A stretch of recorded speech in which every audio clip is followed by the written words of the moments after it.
But these 9 conservative Democrats are sabotaging Biden's agenda because it would make billionaires and corporations pay their fair share.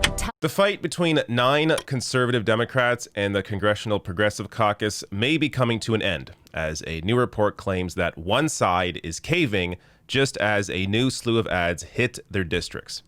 Now, before I get to these ads, which are fantastic, let me first get you up to date on what's gone on so far. So this from Common Dreams.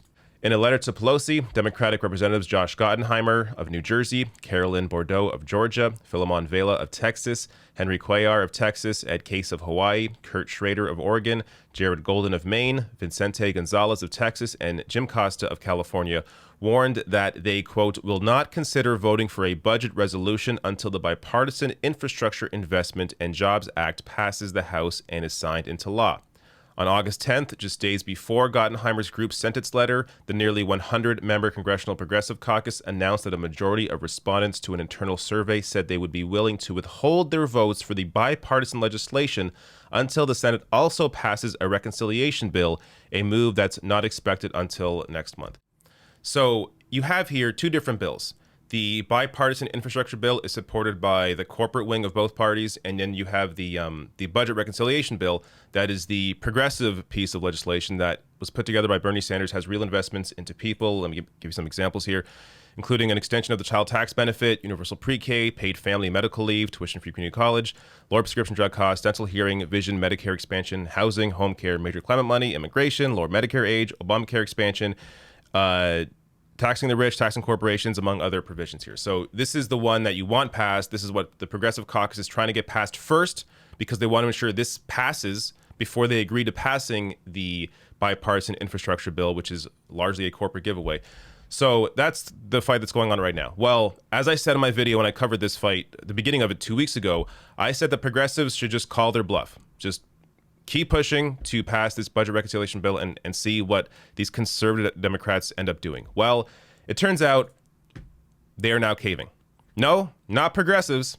The conservative Democrats are caving.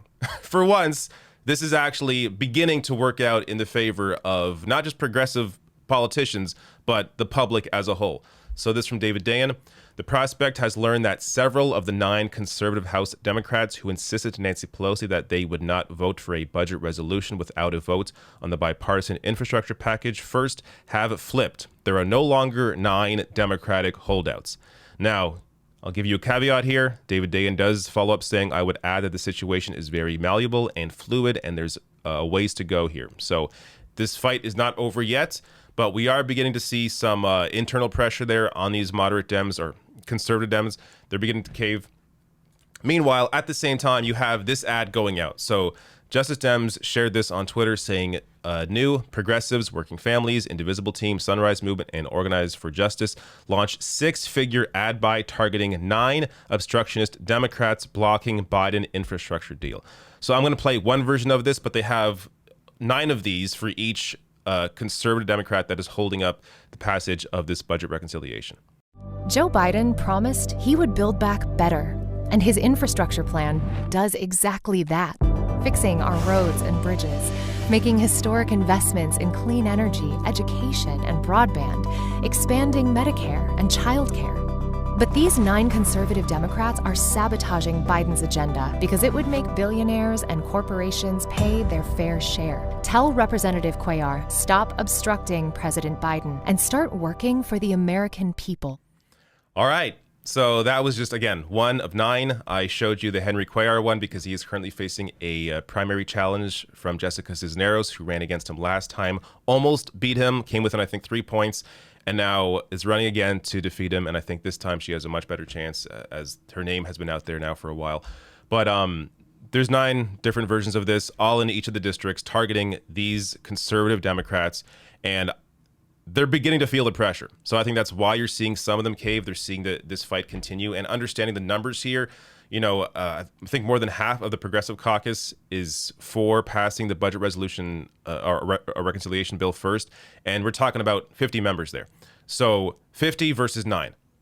And Nancy Pelosi is on the side of the 50. So I don't know if she cares about based on her history, she's not progressive, but she understands numbers. So she cares about who has the largest voice right now. And in her caucus, the progressives have a much larger voice than the 9 conservative Democrats.